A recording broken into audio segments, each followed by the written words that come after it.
For 3 years, she was the one the emergency department called when no one else would take the shift. The nurse handed the overflow patients, the combative drunks, the Jane, as nobody wanted to document. And then, on a Tuesday afternoon in February, a convoy of Canadian Armed Forces soldiers in full-dress uniform walked through the doors of St. Joseph's Health Center in Toronto, bypassed the charge desk, bypassed the department head, and stood at attention in front of the woman mopping the hallway outside Trauma Bay 2. They called her Corporal. She hadn't heard that word in 4 years. The emergency department at St. Joseph's ran on a brutal, invisible hierarchy that nobody talked about openly, but everybody understood by the end of their first week. At the top sat Dr. Marcus Webb, no relation to the other Webb, the administrator, a trauma physician in his late 40s who wore his credentials like armor and treated nursing staff the way some people treat furniture, useful when needed, invisible otherwise.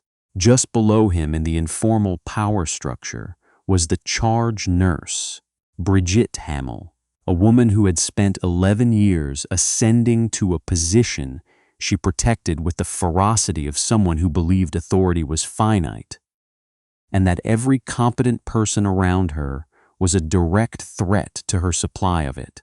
And then there was Miriam Okafor, except that wasn't entirely accurate, because the woman everyone at St. Joseph's called Miriam Okafor, the one who took the midnight to 8 shifts nobody wanted, the one assigned to the detox holds and the psychiatric overflow, and the septic elderly patients who required hourly repositioning. She had another name, one she hadn't used since she filed her medical discharge paperwork in a temporary office at CFB Trenton. Her left arm in a sling and her right hand barely steady enough to hold a pen. But nobody at St. Joseph's knew that. To them, she was just Okafor, the quiet one, the one Brigitte could always count on to absorb whatever the shift threw at her, without complaint, without drama, without asking for anything in return. She was 34, though the particular stillness she carried made her seem somehow both younger and much older at the same time, depending on the light and what you were paying attention to. Her scrubs were always slightly too large. She wore her hair pulled back so tightly, it looked painful. She spoke softly and moved efficiently and kept her eyes down in the way that people learn to keep their eyes down when they've spent enough time in environments where drawing attention to yourself gets people killed. She had been at St. Joseph's for just over 3 years, and in that time she had become, to most of her colleagues, essentially part of the building. Like the ceiling tiles, like the hand sanitizer dispensers mounted to the walls every 6 feet. You didn't think about them. They were just there. Brigitte had figured this out within Miriam's first month and had been quietly exploiting it ever since. She handed Miriam the assignments nobody wanted. She adjusted the schedule so that Miriam covered the gaps, always framing it as a compliment. "You're the only one I trust with the difficult cases," Brigitte would say, which sounded like praise and functioned as a leash. When a patient Miriam had managed through an entire night of deteriorating vitals finally stabilized and the attending came in for morning rounds, it was Brigitte who delivered the update, Brigitte who received the nod of approval, Brigitte whose name went into the handover notes. Miriam never corrected the record. She didn't do it out of weakness. She did it because she had learned, through experience far more brutal than anything. St. Joseph's could manufacture that people who make noise about credit are usually the ones who have the least to show for it. She did her job. The patients lived. That was the accounting she kept. Dr. Harlan Prescott was the attending trauma surgeon whose ego occupied roughly twice the square footage of any room he entered. He was 42, recently featured in a local magazine's annual list of top medical professionals in the city, and had developed the particular habit of speaking to nursing staff in the tone of someone explaining basic concepts to a slow child. He once told Miriam, in front of 2 residents and a paramedic crew still filling out their handover paperwork, that her assessment of a patient's airway compromise was well-intentioned but not her lane. The patient required emergency intubation 8 minutes later. Prescott performed it himself and made no mention of the fact that Miriam had flagged the risk, had already laid out the intubation kit, had pre-oxygenated, had positioned the bed. He called it good instinct on his part. Everyone in the bay knew what it was. Nobody said anything. Miriam went back to monitoring her other 2 patients. She had become very good at invisibility. It was, in fact, something she had been deliberately trained to do. But that was the part of her history that sat in a locked box under her bed, wrapped in a piece of cloth that had once been part of a uniform, next to a citation she never read anymore because the words made something behind her sternum do something she had not yet found a clinical term for. The night everything fractured was a Wednesday, late February, the kind of Toronto cold that gets through your coat and keeps going. The department had been running hot all evening. 3 major MVAs, 2 cardiac arrests, a pediatric respiratory case that had drawn every available pair of hands for an hour. By 11 p.m., the main team was depleted and exhausted, and Brigitte had gone home with a migraine, leaving a covering charge nurse named Patrice Dufour, who was competent but overwhelmed and had the particular look of someone trying to read a map in a moving vehicle. The trauma phone rang at 11:47. Miriam picked it up before the second ring. She had a habit of standing near it when the department was running hot. Nobody had ever asked her to do this. She simply understood, from some deep and well-worn instinct, that the seconds between a ring and a pickup were sometimes the seconds that mattered. The paramedic on the line was clipped and fast, which meant it was bad. Female patient, early 30s, climbing accident on the Niagara Escarpment, found at the base of a 40-foot drop. Suspected spinal injury, definite pelvic fracture, significant hemorrhage, altered consciousness. ETA 6 minutes. GCS was dropping. Miriam hung up and moved. She didn't wake anyone up. She didn't page Prescott yet. That would come in 2 minutes, precisely when she had enough of a picture assembled to give him information he could act on rather than a reason to argue. She moved through the trauma bay with the mechanical certainty of someone who had done this in conditions where hesitation was measured in lives, not performance reviews. She pulled the massive transfusion protocol. She called out to Dufour across the desk and told him exactly 3 things she needed done, and in what order. And something in the way she said it made him do all 3 without asking why. When the paramedics came through the doors, Miriam was already gloved, already positioned, already watching the monitor they wheeled in. The patient's name was Camille, according to the ID in her jacket pocket.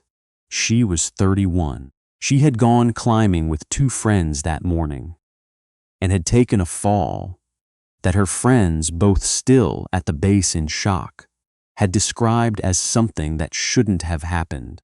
There was a quality to the way she breathed, shallow, compensatory, with a subtle paradoxical movement in her left chest wall, that told Miriam something she needed to act on before Prescott arrived.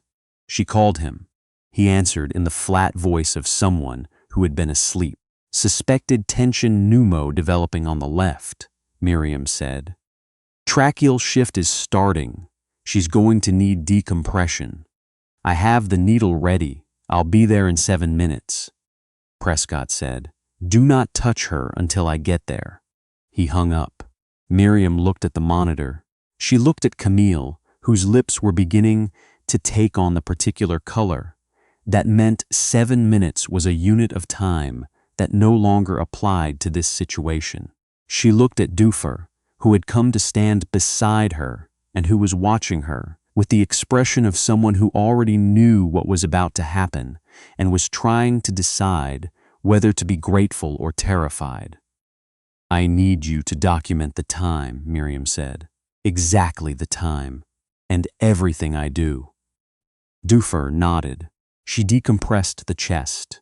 Needle thoracostomy, second intercostal space, mid-clavicular line, textbook placement and execution.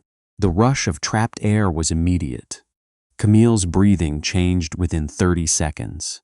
The color began to return to her face, the way light returns after a power cut.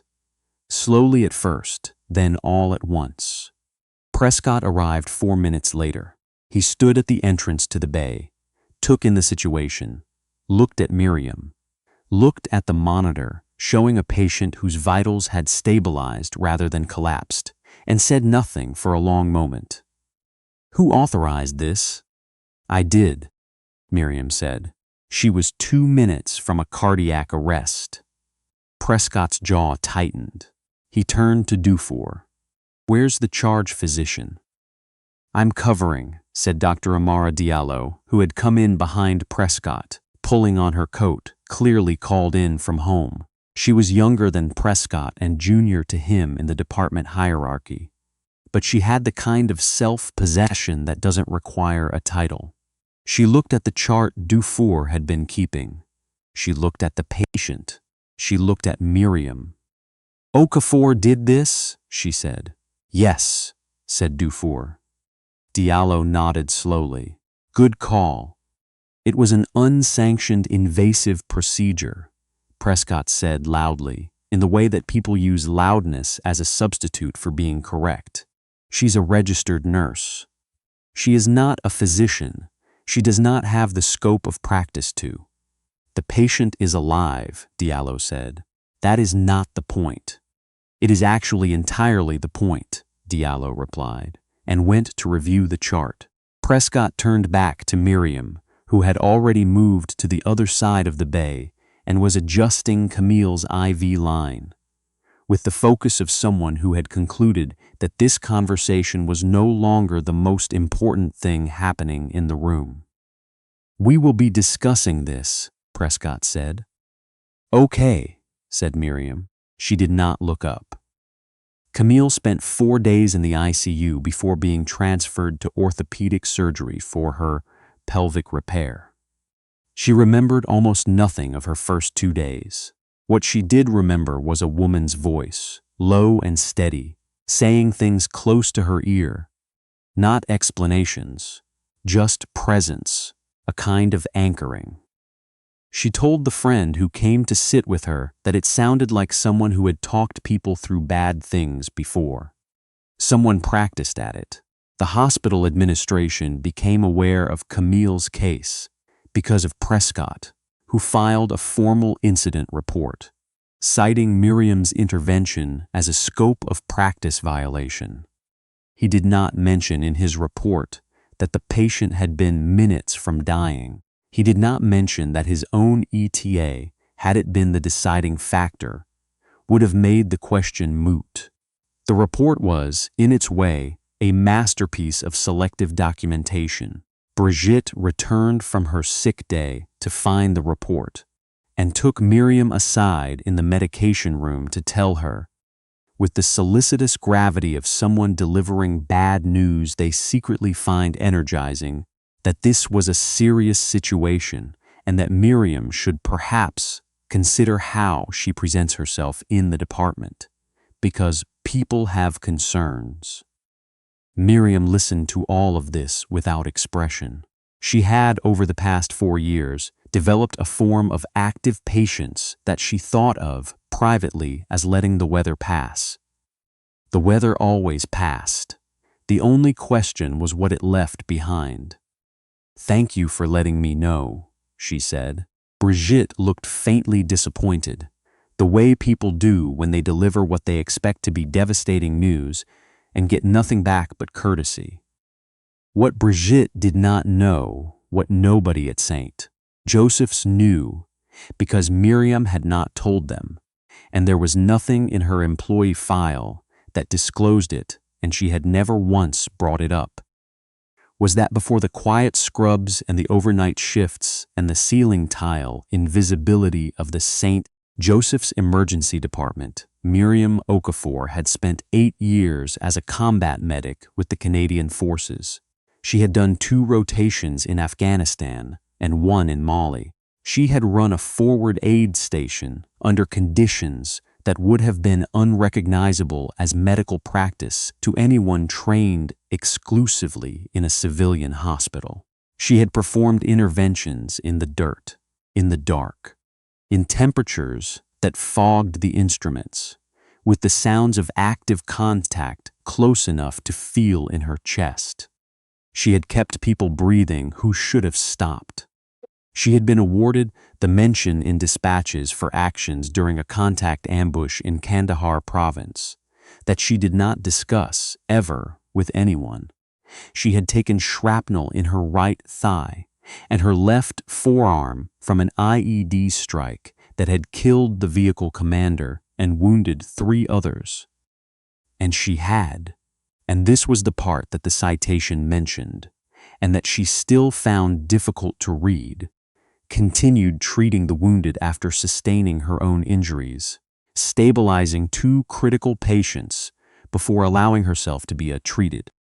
She had been medically released 18 months after that, when it became clear that her left arm was not going to fully recover, and the forces had made the calculation that her career in the field was finished.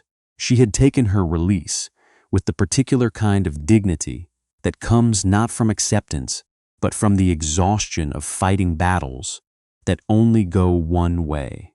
She had gone back to school, completed her RN, and found the first position she could that put her somewhere near the work without requiring her to explain who she was or what she had done.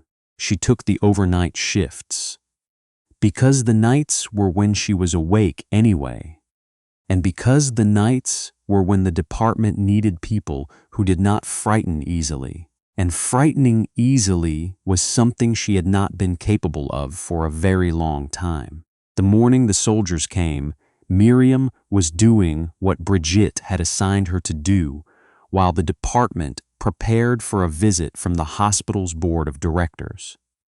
There was a ceremony planned in the main atrium, something to do with a community partnership with the local Veterans Support Organization. Brigitte had taken one look at the schedule and ensured that her own name was visible in all the right places, and that Miriam's was not. Miriam had been assigned to supplies restocking on the lower floor, which was, among other things, the assignment furthest from the atrium and the cameras. She was in the hallway outside the supply room, pushing a cart back toward the department when she heard the footsteps. Not a single set, multiple, synchronized in a way that was not the rhythm of a hospital. She had spent enough time around soldiers to know the difference between people walking and a unit moving together, and the sound coming from the main corridor was unambiguously the latter. She turned the corner and stopped. There were 6 of them, full Canadian Forces dress uniform, dark green, ribbons, the particular posture that doesn't come from being told to stand up straight but from years of it, becoming the body's default. They were led by a master warrant officer. She clocked his rank before she registered his face, and he had the look of someone who had been searching for something for a long time and had just found it in the last place he would have thought to look. He looked at her. She recognized him at the same moment he recognized her, and for a half second neither of them moved, as if the floor between them had become something neither wanted to disturb. "Okafor," he said. His voice did the thing that voices do when they're carrying more than the words. Master Warrant Officer Roy Callahan. She had served under him in her second rotation. He had been the kind of superior officer that soldiers talk about for the rest of their careers. Not because he was easy, but because he was honest, and because he never asked anything of the people under him that he wasn't willing to do himself, and because the 2 times she had seen him in situations where things were coming apart, he had remained so utterly, terrifyingly calm that the calm had become contagious. He walked toward her. The other 5 soldiers followed, their boots finding the hospital linoleum with the same precision they'd have used on a parade square. Brigitte materialized from somewhere behind the nursing station because Brigitte had a gift for appearing wherever attention was accumulating. She had the administrator's smile on, the one calibrated for officials and cameras. "Can I help you, gentlemen?" she said, stepping forward with the proprietary air of someone managing their territory. "I'm the charge nurse, Brigitte. Hamel, we're so glad to have you here today. The ceremony is just through." Callahan did not look at her. He stopped 6 feet from Miriam, and in a motion that contained a formality she had not been confronted with in 4 years, he came to attention with a precision that was almost unbearable to watch. The 5 soldiers behind him did the same. 6 people in Canadian Forces dress uniform, standing at attention in the hallway of a Toronto emergency department, outside the supply room, looking at a woman holding a clipboard and wearing scrubs that were slightly too large. "Corporal Okafor," Callahan said, and his voice had gone somewhere between formal and something else that she didn't have a clinical term for. "On behalf of the Chief of the Defense Staff and the Canadian Armed Forces, it is my honor to inform you that your application for veteran recognition under the Governor General's Commendation Review has been approved. You are being formally recognized for exceptional service." He paused. "And I want to say personally that it took us far too long to find you. I'm sorry for that." The hallway had gone very quiet. Brigitte's smile had shifted into an expression Miriam had never seen on her face before. It was the expression of someone whose map has suddenly become useless. Dr. Prescott, who had been walking toward the atrium with 2 residents and had rounded the corner at precisely the wrong moment, stopped. Dr. Diallo, who had been on her way out after a double shift and had followed the sound of synchronized footsteps out of the particular curiosity she applied to most things, stood at the edge of the hallway and watched. Miriam did not move for a long moment. She held very still in the way she had learned to hold still in environments where movement had consequence. Then, carefully, she set the clipboard down on the supply cart. She straightened, not performatively, not dramatically, just the incremental return to a posture that her body had spent 8 years learning and 4 years suppressing. "At ease, warrant officer," she said. Her voice carried in the way it hadn't carried once in 3 years at St. Joseph's. "You found me." Callahan's expression did something complicated. "We didn't know where you'd gone. After your release, the contact information, you weren't easy to locate." "I wasn't trying to be," she said. "I know." He paused. The commendation aside, Corporal Miller's mother reached out to the regiment. Her son told her what happened in the trauma bay here last November. The report he gave was specific. Callahan's eyes moved briefly to the hallway around him, taking in the department, the fluorescent lights, the supply cart, the clipboard. He said the nurse who kept him alive moved like someone who'd done it under fire. Private David Miller. She remembered him. 23 years old, pelvic fracture, and a tension pneumo from a training accident, came in deteriorating faster than the numbers suggested, and she'd done exactly what she'd done with Camille. Seen what was coming before it arrived and done something about it. That had been November. She hadn't thought about it since, except to wonder whether he'd recovered full mobility. "He's back on his feet," Callahan said, as if reading the question. "He wanted to come today. We told him he could write a letter." Brigitte made a sound. It wasn't a word. It was the sound of someone recalibrating. Prescott had not moved. He was standing with his arms at his sides, his residence arranged behind him, looking at a woman he had filed an incident report against 2 weeks ago, and who was currently being stood at attention for by 6 members of the Canadian Armed Forces. He had the expression of someone trying to find a version of recent events that reflects well on them and failing. Callahan noticed him the way soldiers notice things in their peripheral field, with total awareness and no particular emphasis. "Is this the department that filed the scope of practice complaint?"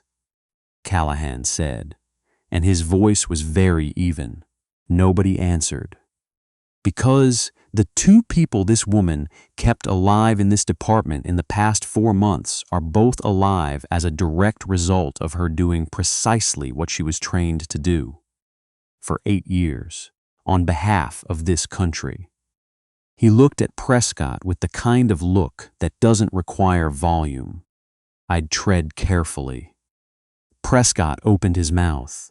Diallo, who had moved to stand slightly in front of Prescott in the way people sometimes position themselves before someone says something they'll regret, spoke first. "The incident report has been reviewed," she said clearly and calmly. "The department physician on call the evening in question has submitted an addendum documenting the clinical circumstances. The report will reflect that the intervention was appropriate to the immediate threat to patient life." She looked at Prescott. "That's already in process."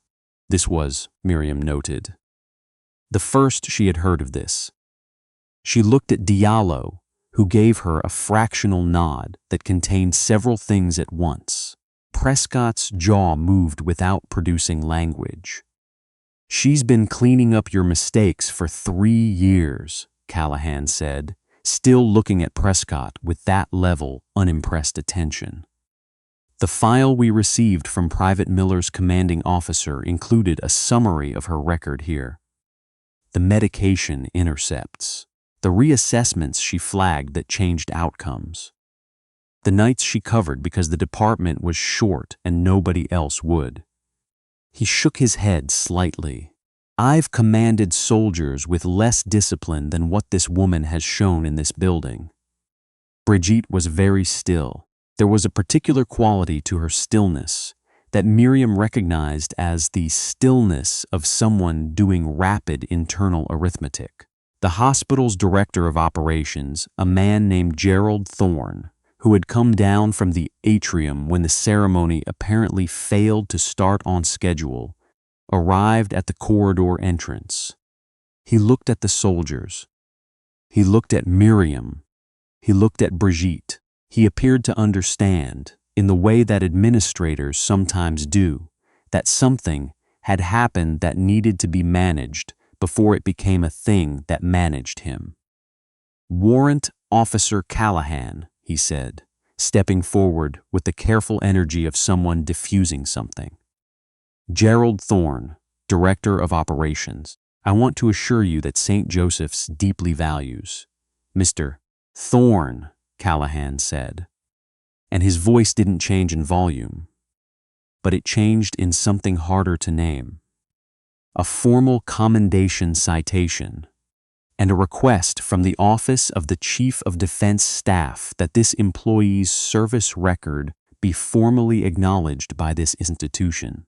I also have, he reached into the breast pocket of his jacket, a detailed account, in writing, from Private Miller's attending physician at the military hospital, of the clinical presentation he arrived here with. and what any competent trauma practitioner would have recognized was required.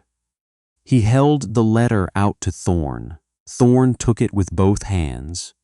"We also have," Callahan continued, "a very strong interest in the well-being of veterans working in civilian institutions, and in what happens to them when they try to do their job."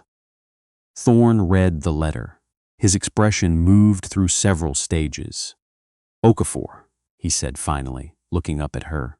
His voice had a different quality than it had ever had when speaking to her before, in the handful of corridor encounters they'd had over 3 years. "I want to personally apologize for, I wasn't aware of, the full context of your—" He stopped. Tried again. "I'd like to discuss your role in this department." "That would be useful," Miriam said. "I think Brigitte and Dr. Prescott should be part of that conversation," Diallo said pleasantly. Brigitte made the recalibrating sound again. "I also think," Diallo continued, "with the measured delivery of someone who has been waiting for a specific moment and is choosing it carefully, that the scope of practice report should be withdrawn, formally, and that Okafor should be considered for the senior clinical educator position that's been posted since October and that nobody has been appointed to yet." She looked at Thorne. "She's qualified, more than qualified, and the department needs what she knows." Thorne nodded. He was nodding the way people nod when they understand that the balance of forces in a room has shifted in a direction they didn't anticipate, and that the sensible response is to move with it. "Absolutely, yes. I think that's, yes," Prescott said, in a voice that had lost its projection.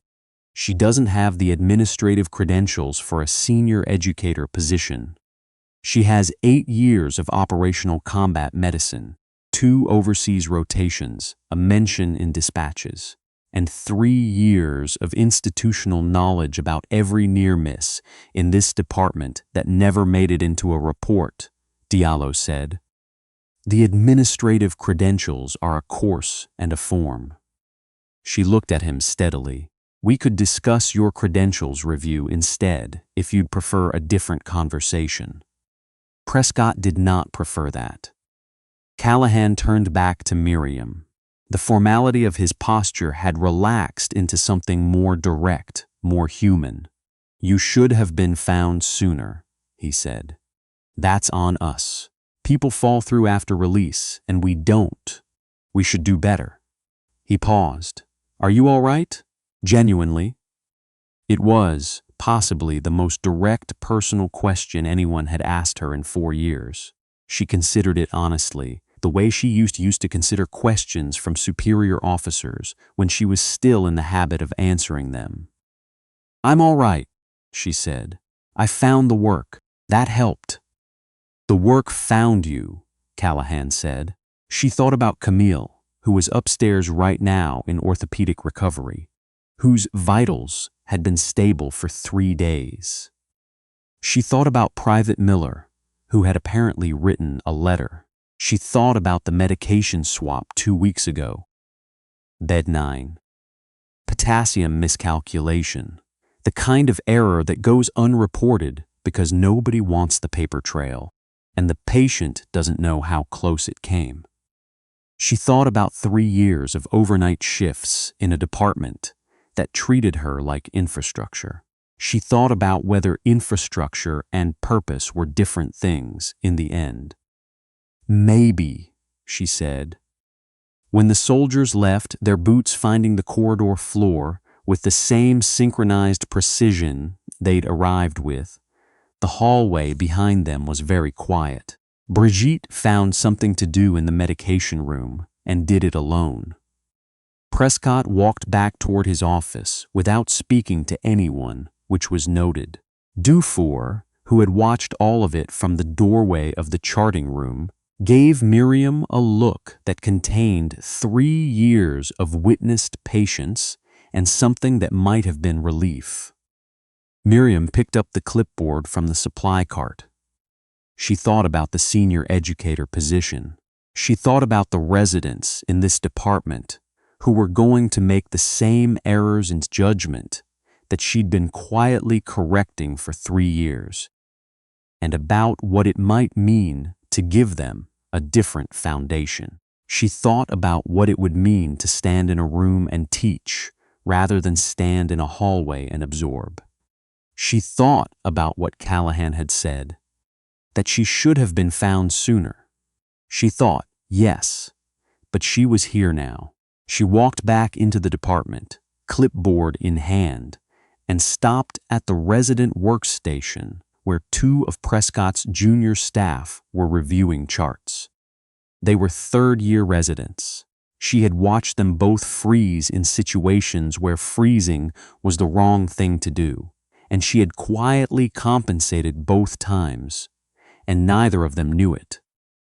"Walk me through this patient," she said, pointing at the chart on the nearest screen. They looked up, surprised. In 3 years, she had never initiated. "I want to know how you're thinking about the airway," she said, "and I want to know what you'd do if it changed in the next 10 minutes. They looked at each other, then they looked at her, with the particular attention of people who have just understood that there is something to pay attention to. She waited. One of them began to speak. She listened, and she began to teach.